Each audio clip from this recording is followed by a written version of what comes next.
Welcome to this afternoon's panel. Welcome to our panelists. I'm going to do some brief introductions, then we'll get right to it. But we're going to discuss creating a winning social strategy, which frankly is appropriate for everybody, from an individual all the way up to enterprise brands. So we're going to speak for about 30 minutes, open it up for the last 20 minutes to QA. I know everybody's going to have lots of questions. Starting with the introductions, we'll start with Brett Ween from Facebook. Firstly, thank you so much for being here. Brett is the second person from Facebook to attend the Westchester Digital Summit, and the second Brett. So I guess it's like 30 of you guys. I was the first. I was the first. All right, thank you. And the most important. And the most important. So Brett, everybody, thank you so much for being here. Andrew Goldman, he's the agency partner lead at LinkedIn, and we've been trying. We tried last year to get you guys, but you were too cool for school. Now you're here, so thank you. We're very honored to have LinkedIn here. And I'm going to start from the outside. We have Linda Boff here from General Electric. Now, Linda, unfortunately, was the last time I saw you, I accosted you in the elevator at the event held by the Financial Times. So thank you so much for being here. Linda is the executive director of global brand marketing at General Electric. And last but not least is Greg Weiss. Now, Greg is the vice president of social media at MasterCard. And advice for anybody. So I was very interested in having Greg be on this panel, so interested, in fact, that I went to MasterCard's headquarters. And while paying for breakfast, I reached into my wallet and pulled out my American Express card. Wait for it. And then I said, oh, whoops, sorry, and I reached for cash. And then he just like kind of knocked me over and was like, I'll take care of the rest. So thank you for being a gentleman about it. And I like you, so I came I was going to anyway. say, yeah, it was horribly embarrassing. So we're going to keep the conversation really light here, but try and talk about how each of these individuals are leveraging their social media strategies and how LinkedIn and Facebook are helping to facilitate the conversation to allow for brands to become even more engaging via social media. And I'm going to start off with Linda, who there's General Electric, everybody's heard of GE. We all understand the brand. We all understand what you're about. And we know at Silverback, for example, and everybody in the audience, that it's a really difficult thing to find the true voice for a brand, especially through social or any sort of digital platforms. And I'm hoping, from your perspective, we could talk about maybe from how you communicate what that voice is internally, and how do you manage that voice externally via social platforms? If you could touch on that briefly. Yeah, sure, Chris. It's great to be here. So I think voice is a great place to start because, like a lot of brands, I'm sure MasterCard is the same. We couldn't be on social media if we sort of didn't know who we were. Sure. And I think part of knowing who you are is knowing the tone, knowing the voice, knowing what you want to communicate. And I think for GE, we are well known, 134 years old, a global company. We're not always well known for who we are. In the last decade, we've become a very industrial company. Our portfolio is like 70% industrial. It's transportation, energy, healthcare primarily. And what we, I think, have tried to do with our voice, with our tone, is get extremely comfortable and facile in being this big industrial company that provides great solutions to tough problems. And I often like to say, I feel like there was a pivot moment for us when we started to realize that it wasn't about, our voice wasn't about how to make a jet engine cool, but the fact that jet engines are cool. Yeah. And that was a huge pivot point. Absolutely. And I think for us, simple thing, but that gave us this sort of pathway, this North Star, that allowed us, whether it was Facebook, LinkedIn, Instagram, Vine, we're on quite a few platforms, to kind of find a way to talk about ourselves. And the other thing I would say is the more we talk about ourselves, the more we find our voice and tone. And that's been kind of an interesting experience. Sure. You mentioned Vine. And I know that you guys had done something on Vine, like the Gravity Day promotion. I know that Brian Funicelli, one of our guys from Silverback, was recognized for the Vine that he created, which General Electric noticed me. It's so cool. Do you find I mean, it seems like the first time such a large organization have a touch point for like a specific individual, how much time and effort is spent to have that conversation around, okay, this is why we're going to leverage Vine, and then what's that track back ROI for something like that? Yeah, so Vine's a great example. So later today, you guys are going to have a treat, which is to hear Gary Vaynerchuk speak. So Gary and I are partners, I should say VaynerMedia and GE are partners. So Vine launched in January, and Gary texted me on Sunday. We were talking about how we're football fans, so I was watching whatever football game was on, and Gary texted me and said, what do you think about going up on Vine? And I'm like, what's Vine? Let's do it. So, I mean, it literally hadn't launched yet. So, but we're kind of game to try things. We feel like it's part of our DNA, our brand heritage, an innovative company, invented the light bulb. We need to sort of bring that same innovation to marketing. Right. So we got up on Vine super fast. I mean, for anybody out here who has a slim budget, because everybody has a slim budget. I think I have a slim budget. Our first Vine was a little Petri dish with some water and food dye and a Q-tip. And you put the Q-tip in the little Petri dish with the color, and it sort of spirographed out, and it was really cool. And then from that, we did this whole thing called 6 Second Science, and it kind of exploded online. It was great. So, I think, Chris, for us, it's you just can't be on the sidelines. For us, you got to be out there. You got to do stuff. And I think by doing stuff, we learn. So our ROI on that one, just to be more specific, is by spending literally like $1.50 or whatever it cost us to do this Vine, we saw what the reaction was, and it kind of gave us courage and ammunition to then go do more of them. So compelling. And I think it's interesting for, obviously, you're forward thinking and you have that relationship with your agency where you can have a text message. I think it would be interesting, Greg, maybe you can comment from MasterCards' perspective, another large organization. Is there buy-in internally from the whole of the organization to allow you to do fun things like Linda's saying, or to even have a text message conversation? I mean, granted, Gary is Gary, and a lot of people in the room saw Gary speak last year, and VaynerMedia has this astronomical, explosion of what they're doing within social. But there might be some senior executives and be like, there's no way that we're doing something like that. Do you have buy-in internally at MasterCard where you have carte blanche to do fun stuff like that? Yeah, I think so long as you can show how you're linking back to something that's going to ultimately benefit your customers, absolutely, right? And we're very lucky because we sort of ride the coattails in social on what started as a TV ad in 1997 with Priceless, right? And that's an iconic campaign that's been successful and is still relevant. And that really helps us as we're trying to connect with consumers around, just like what that ad was all about. It continues to be that experiences matter more than things.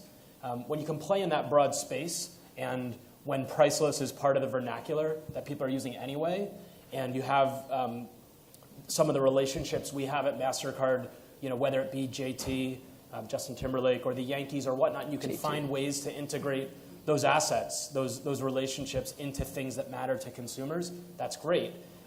Why do we do this stuff? It's warm and fuzzy and it feels good, but ultimately we show how we support the company vision, which is a world beyond cash. And we never use social, whether it's a Vine or whether it's a tweet or whether it's a LinkedIn update or a Facebook, whatever it is, we don't use it to say, hey, jump off your sofa and go charge your lunch on your MasterCard, even though that's how we make money. We use these channels and these forms of art and forms of content to relate with people around things that matter. And because of that, they go and they use their MasterCard, if they have one, instead of their Amex or instead of cash or what have you. So in terms of your question of like executive buy-in, I find advice I always give to people that work, whether it's corporate or whether it's a smaller company, create headlines. Walk around with a piece of paper where you can show the way that a consumer or multiple people reacted to something you did, and use that to say, look, when we do this, when we create that Petri dish with dye and a Q-tip, this is the reaction. And if you can show what that reaction means, like you're never going to say people that love that Vine went out and bought light bulbs. You'll never be able to do that. But you can show consumer engagement and reaction to it, and then use tools, research tools that these guys and other platforms offer to show when people are exposed to this type of content, what actually happens. How does that move the needle? So that's a good segue. I mean, this has got to be top of mind and sort of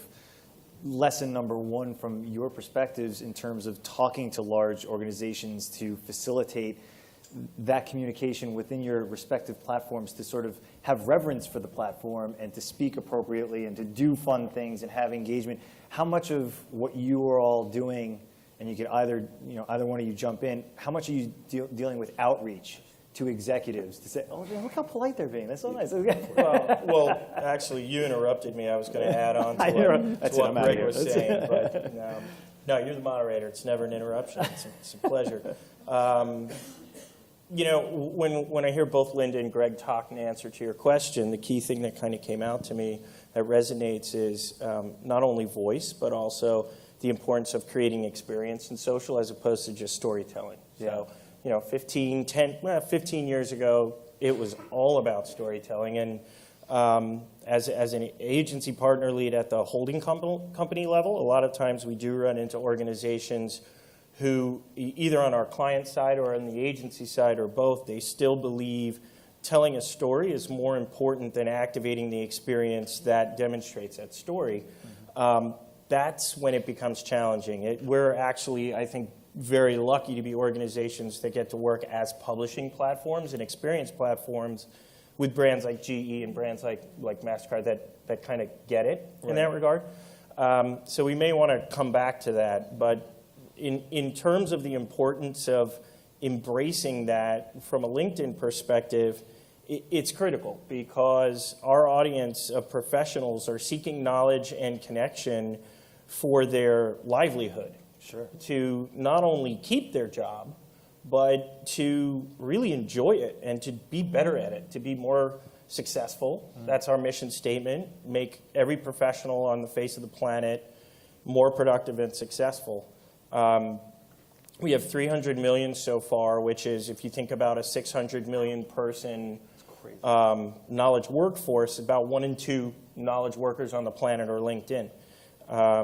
That's a long way to go before we map all 3.3 billion workers on the planet, so we got our work cut out for us.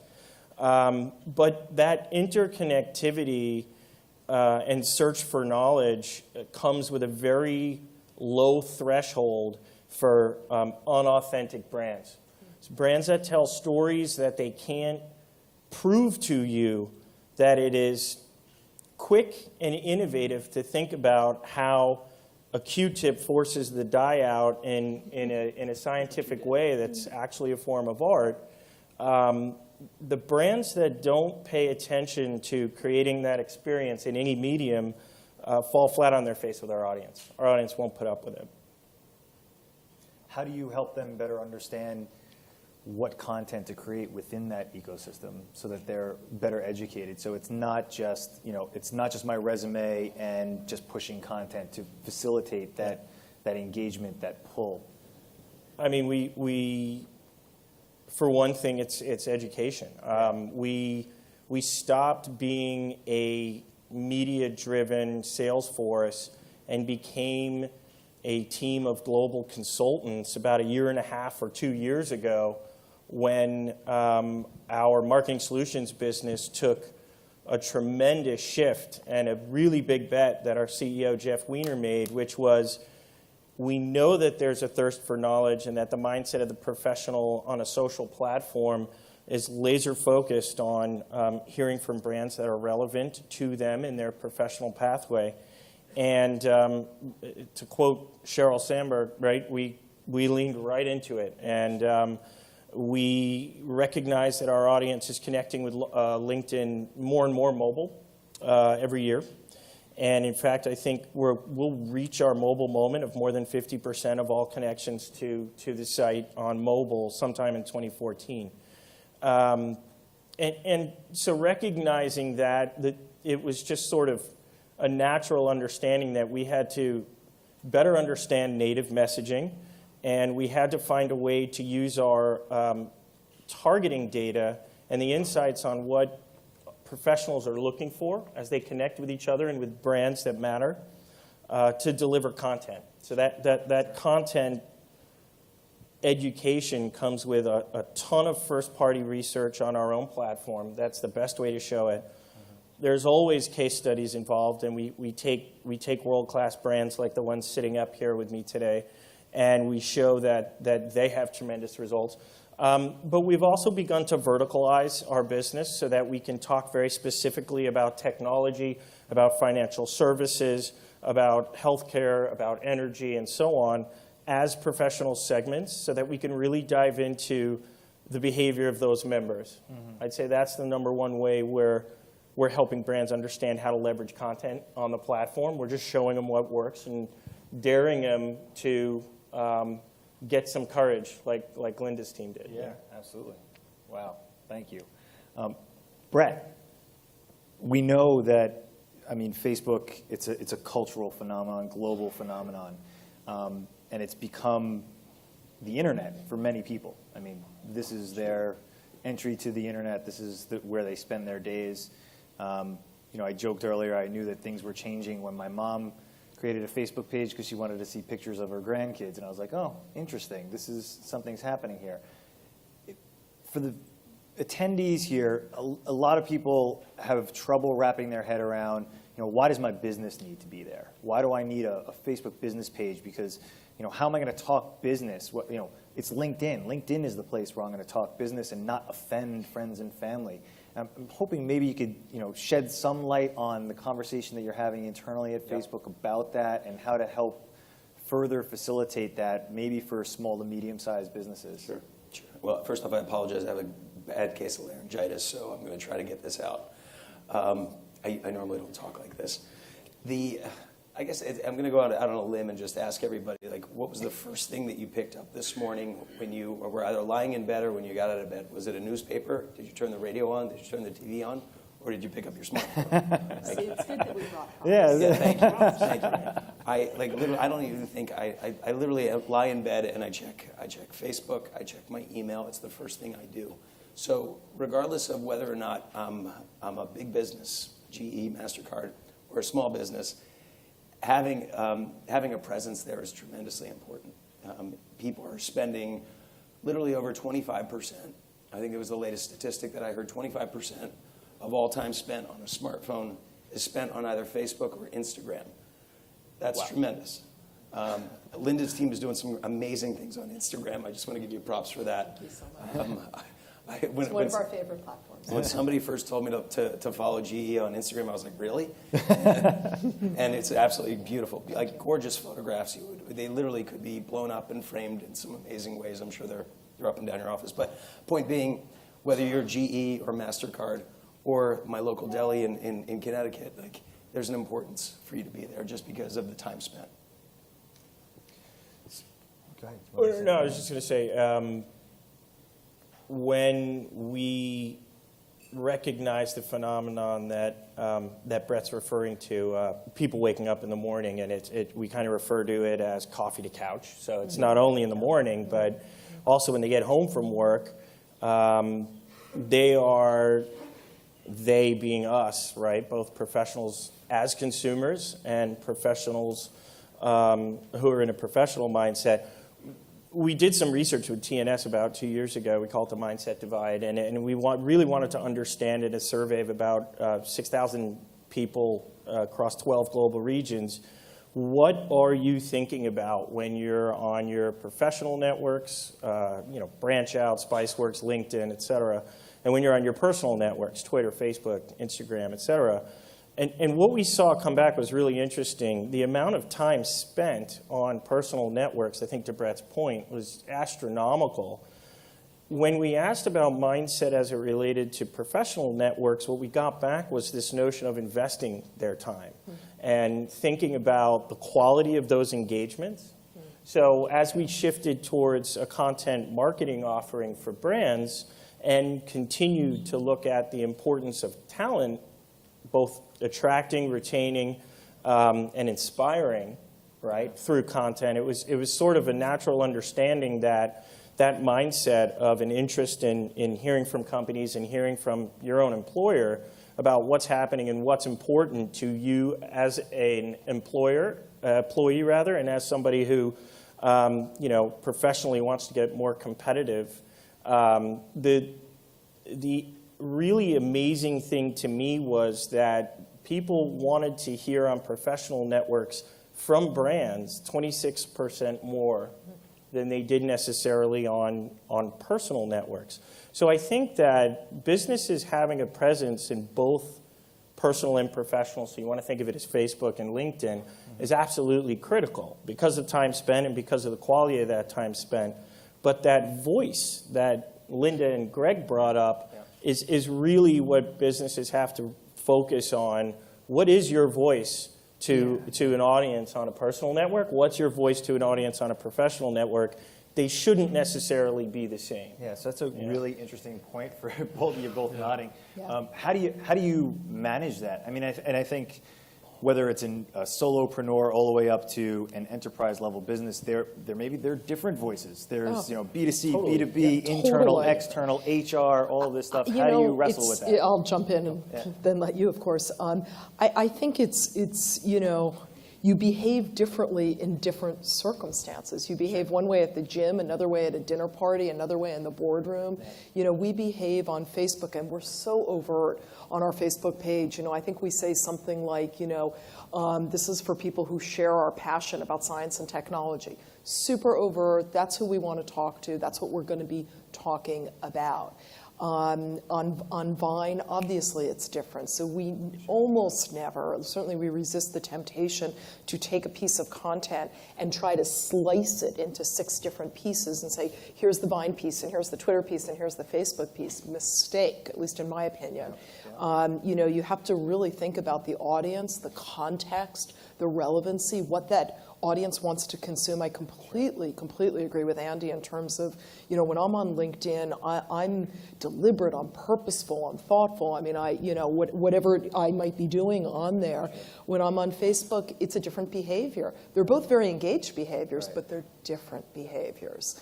Instagram for me is, it's like a coffee break. It's just sort of like watching beautiful pictures go by. So I think as brands, you have to think about those things. And I think, woe to the brand or to the individual who tries to kind of take one thing and shoehorn it in. I think bad. Yeah. Reverence for the platform. Yeah. And I would just add, I think, every brand is focusing at some degree on the wrong types of impressions. And people are, notorious to parade around company X with a PowerPoint slide with a giant number on it and say, look at how many impressions we served. Well, let's go back to basics and start focusing on the right types of impressions. So I always say the impressions you make are more important than the impressions that you serve. And that's where we've all been working in digital and social for however many years, and we're all at risk of starting to treat, we're calling things social, but it's really digital marketing or it's really direct response. And Tammy mentioned Ted Rubin earlier. I also sort of consider him a mentor and very like-minded, inspired by him, of sort of the back to basics of that importance of one-on-one. Social being powerful, whether it's a consumer audience or a B2B audience or moms or dads or whoever it is, of that one-on-one connection helps drive a one-to-many. And at the end of the day, it's like, our best marketers aren't any of us. Our best marketers are our customers. So let's build the relationship and arm them to influence the people that are most influenced by them, their friends and family and such. Chris, can I add just one other thing, please. which is something we talk a lot about at GE on my team, is discoverability, right? I don't think, I'd like to think that people have bookmarked all of GE sites, and perhaps they have bookmarked some of them, but I think it's more likely that they're going to come upon a piece of content, an experience, which is a much better way to say it. I agree with Andy. And once they do that, you want to make sure they're discovering you in a way that's delightful. Sure. In our case, I think for us, we have a little bit of a strategy of surprise. When we surprise somebody, exactly what Brett said about Instagram. You were surprised we were really cool and great and kind of badass on Instagram, right? But we are. So, but I think if you're not prepared to sort of be discovered and allow sort of that experience to live unto itself in a really good way, again, It's not going to happen. I think it may not happen. I think it's compelling too because, this is, piggybacking off that and then going to Brett for Facebook, in a B2B scenario, do you find yourselves trying to just be more human? I mean, I'm hearing like it's about Yeah. being more human. I guess I should have said Yeah, that. Yes. no matter how big the It organization is about being accessible. Being accessible and being Yeah. human, because behind the other B in B2B is a human being, and I'm sure you're seeing that on the Facebook platform for the businesses that are doing it properly. Yeah. I mean, can you speak to maybe some of the successes or larger brands that are doing it properly on Facebook right now? Well, I always define proper by the company itself. So if a company finds success on Facebook, in my mind, it's more or less something that ladders back up to a business goal. So I'll take AT&T, for example. AT&T has massive business goals, but primarily they're all about driving new subscribers. Sure. Like that's what they want to do. Now, they could easily go and throw an offer in everybody's newsfeed, and it would probably tick off a lot of people, right? To see a dollar smartphone or a 99-cent smartphone. But what they're doing instead is they're creating an interesting voice for themselves. They have a very kind of quirky persona when it comes to their TV spots, and they've moved that over to Facebook. And what they're measuring is, in that particular case, they're measuring brand affinity, specific brand metrics for themselves. So message recall, purchase intent, really hardcore business metrics that matter to them, and they're finding success through it. They're polling, they're measuring it correctly, and they keep investing in it. So I could rattle off countless examples of companies that are doing great things on our platform, but at the end of the day, they all have one thing in common. Excuse me. They find success for what matters to them. Like that's the big thing for them. Okay. Yeah. Absolutely perfect. So Yeah, go ahead. just one more thing. So from a LinkedIn perspective, when we think about being human, we think about authenticity. So the authenticity and trust behind a content experience is far and away the number one thing that syncs or, what's the opposite of syncs? Floats a campaign or brand presence. Sure. And what we see a lot of brands doing, Linda was talking about trying to shoehorn or force a piece of content, isn't so much that they don't understand the voice that they need, but rather that they don't recognize the importance of presenting content tactically in a very authentic and trusted way. Sure. So again, on LinkedIn, the way you get discovered is by saying something that a global professional audience thinks is really useful. So put stats in there, talk specifically to an audience. If it's for C-level executives, say, hey, C-level executives, here's something GE's doing that you may want to think about. What would it look like at your company?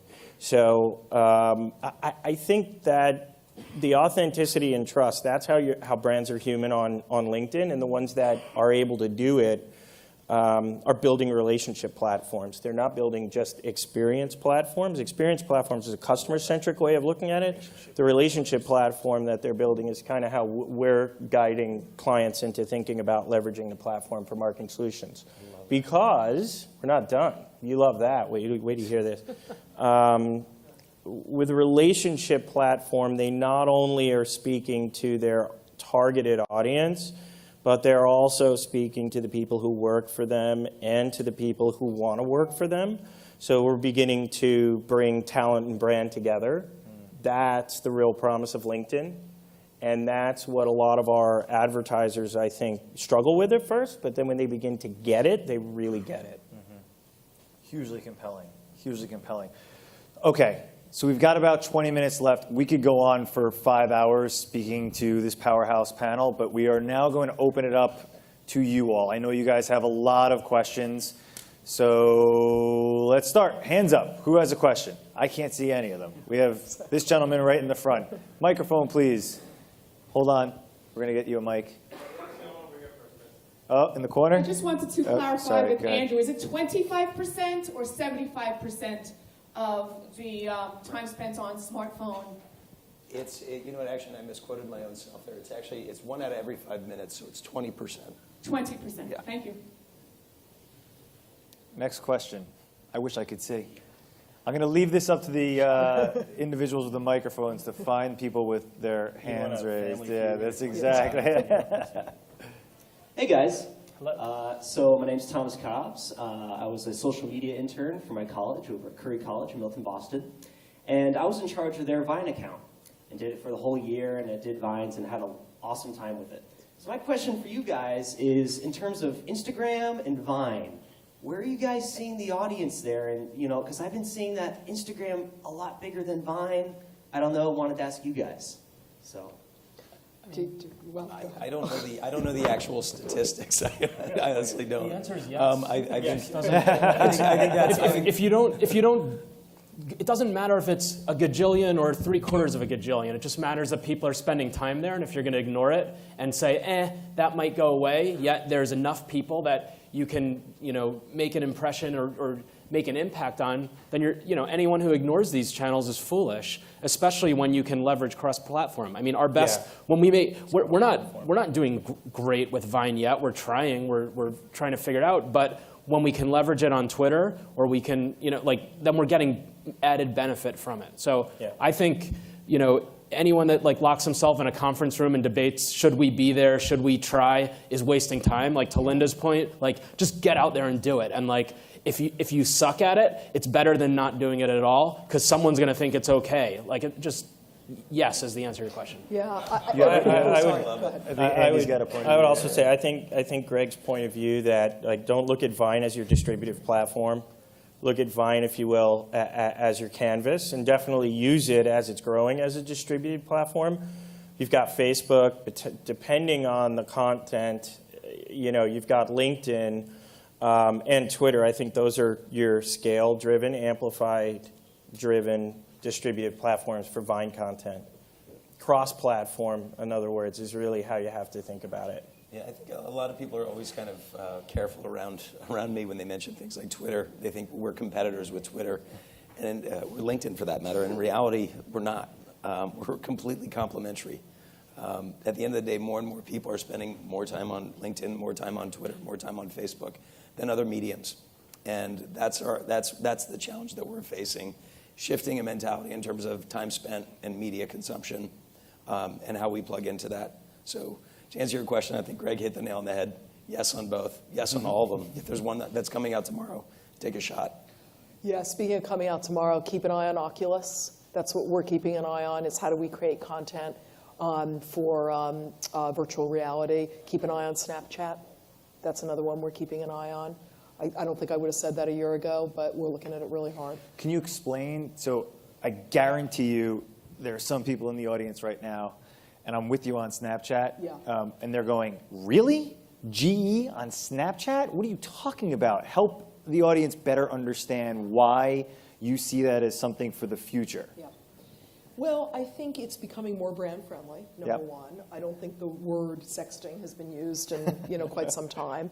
And I think it's ephemeral media, but nonetheless, I think it's being used a lot by audiences. And we're interested in new audiences. So it's one we're really looking at. Oculus, I don't know how many people, well, I can't see anyway, in this audience have tried Oculus. I tried it, I guess, about 3 weeks ago. It's unbelievable. I mean, it's really unbelievable. You're sort of like, how can this exist? And it's another platform to think about in terms of content experience. I don't know if it's yet relationship, but it's certainly experience. So, I think yes, and keep an eye on what's around the corner. And I guess if GE is trying things, We're you guys thinking don't about have an Snapchat. excuse, You guys, right? Yeah, exactly. You should be thinking about it. But also, you asked earlier, Chris, and this is sort of related to which one we're trying to figure it out, which I think is really at the root of your question. We announced a couple weeks ago a content partner program. So we have content creation organizations that are part of that certified partnership. We also have custom app development companies that are part of that. And then we also have some API-enabled, so LinkedIn APIs enabling social buyers, so social platforms that can buy campaigns on LinkedIn and optimize real time. And those kinds of organizations all have presence on Facebook and LinkedIn, and they're constantly putting white papers up and slide share decks up talking about how does a small and medium-sized business bring to life a cross-platform content experience. How do you figure out what the best practices for big rock content are and turn that into a calendared content strategy? So the answers are out there as well. I'm not being naive and saying just Google it because they're not here. But our distributed platforms, particularly on LinkedIn, I think if you jump into SlideShare and start looking at brands like HubSpot, Content Marketing Institute, these guys are really smart about how to get off the ground with some of these new ideas, and it can give you a lot of ammunition to talk to other people in your organization if you're getting some pushback. SlideShare on LinkedIn is one of my favorites. I just think it's so powerful. And yeah, really powerful. I know that I saw some hands, yep. Hi, Anne Marie from Houlihan Lawrence. And I have a question for Linda and Greg. I'd love to hear more about your strategy for managing questions or feedback from the public with your accounts and keeping your brand voice consistent. Sure. Okay. Go ahead. So, I mean, first and foremost, we try to not leave tweets unanswered, right? And that's so important. A lot of questions that we get at MasterCard actually aren't for us. They think it's for us. They're asking questions about a charge on their statement, about their annual fee, their APR. So we don't ignore it. We get them in touch with their bank, right? So we respond to everything. That said, the best sort of response that we're doing right now to really, sort of what I was talking about before with bringing social back to its roots is our Priceless Surprises program. I don't know if anyone's seen the ad on TV where Justin Timberlake knocks at someone's door and surprises her. We've leveraged Priceless Surprises as sort of our extension of Priceless to deeply engage with consumers and small businesses, for that matter, on a one-to-one basis. And we're looking for moments that people are having related to experiences and replying to tweets and actually surprising them. So let me just illustrate an example. Someone in this room just shout out who had an amazing experience or something you're passionate about. First one to shout it out, just say it. No one likes anything? Okay. Fine. How about this side of the room? Who loves the Yankees, or who had a great Mother's Day or something like that? You love the Mets? Okay. Max what? No, I'm just So do you have a MasterCard? No? Okay. Who else then? Sorry. Who else? Someone loves the Yankees. Do you have a MasterCard? Great. Well, I have a priceless surprise for you. Come here. Nice. Come here. This is for him. Pick it up right here. This is a $50 gift card so you can buy yourself, a MasterCard gift card so you can buy yourself something related to the Yankees. Who on this side has a MasterCard? I'm just going to, first hand here, show it to me. Take it out. Great. Here's one for you. So what are we doing here? This is what we call card envy. It's called card envy because we're surprising cardholders just for having a MasterCard, for replying to a metaphorical tweet about something they love and joining that conversation. So that's what we're doing, and that's what I think matters. And now 300 people saw that. 2 people got something priceless for them. 298 other people saw it happen. Right? So that's sort of how you leverage social. You take a one-on-one interaction and you let 298 people or 2,000, whatever it is, other people watch and sort of see that proof point of what we call cardholder envy. What's that? Go apply online and tweet me after you did. Please do. If you guys didn't hear, he said, do you have a card application? Perfect, right? That's exactly what you want to have happen. After you do it and you get it in the mail, call me or tweet me, okay? At its finest. So I don't have any jet engines to give away, but I will tell you that we, shucks, I'm sure you need one of those. But what we've done, it's been actually, I think we're going on our 2nd year of this, is similar in a way. We call it sort of surprise and delight. And on Twitter in particular, we will do this. And Chris mentioned Gravity Day. We've kind of taken these own moment approaches of, how do we, create moments around science, technology, et cetera. So a fun one was last year on March 14th, which anybody know what 314 might evoke? Pi Day, thank you. So last year we celebrated Pi Day, and at 3:14 in the afternoon, whoever tweeted us, we sent a pie. We sent apple, cherry, blueberry, et cetera. So for us, it wasn't $50. I really like that one. I want to be in the audience and do that. But what it was back to this idea of being human and accessible. And for a company like GE, that's invaluable. because we're a big multinational, 300,000 people. The moment you can sort of get personal, I think it really, really matters. Yeah, perfect. I know we have more questions. Yep, I have a question. Jennifer Reale from Kenworth. I work for a very small pharmaceutical industry type company, and it's a B2B industry that I'm working in, or company that I'm working for, with not a whole lot of budget dollars to contribute towards branding, towards marketing. So most of what I do is, not spending money. So if Greg or Linda, if you guys could just give me, where to focus attention, where to focus budget dollars, since I'm so limited, where would you, in your opinion, put those dollars to reach those other businesses out there? I would say you're in the caring business. You're in the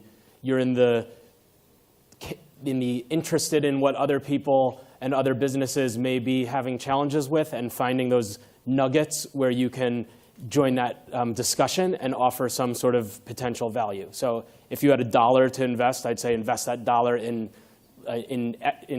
labor, in you and your team, and keep staying at it and be active and find those moments. Because you're not gonna, it's not about like your lead gen message that you can put $5 behind and reach 3 people with. Like, you're gonna be more effective, like sweating through your shirt, spending hours a day finding those people, and not making that like hard sell. I'm sure Gary will talk about his book a little bit later. I won't steal the thunder, but like just connect with your audience. You know exactly who your audience is, and it's not like there's 4 billion of them. Like, find those people.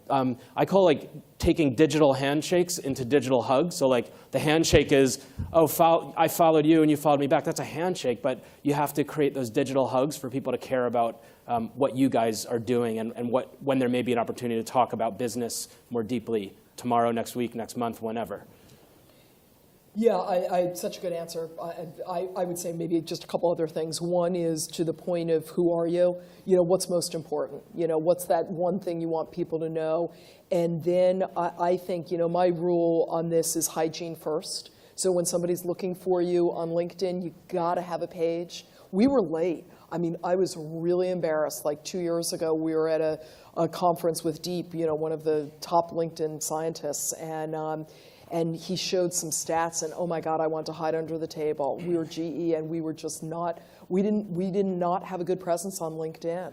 Facebook, we were a little bit earlier. So I think you gotta like start with hygiene. When somebody does look for you on Google, give them someplace that is solid, that is accurate, that has what you want them to know.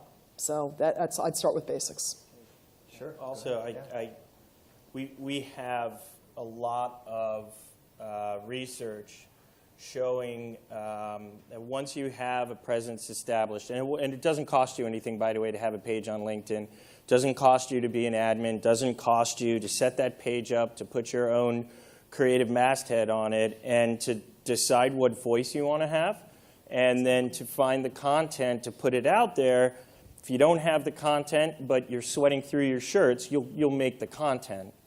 Once you start publishing to an audience, when you do have marketing dollars to think about investing, I would focus on return on investment that's proven. We've seen socially, we have about a 2.7% lead to conversion rate, which is about 4 times higher than other platforms for B2B lead conversion. That's the quality of that audience. This is out of a HubSpot study. They surveyed about 5,000 B2B and B2C business owners and took those averages. So I think find those places where your dollars that you do have to spend at some point are going to take you as far as possible. Doesn't mean put on your direct marketing hat only, but it definitely means look for tried, proven places where your audience is going to respond with high quality. Great. Ladies and gentlemen, creating a successful social strategy. We are out of time. Thank you to the panelists. Greatly appreciate it. They will be around if you guys have additional questions. Fantastic. Thank you. Thanks, man. Thanks so much. It was excellent.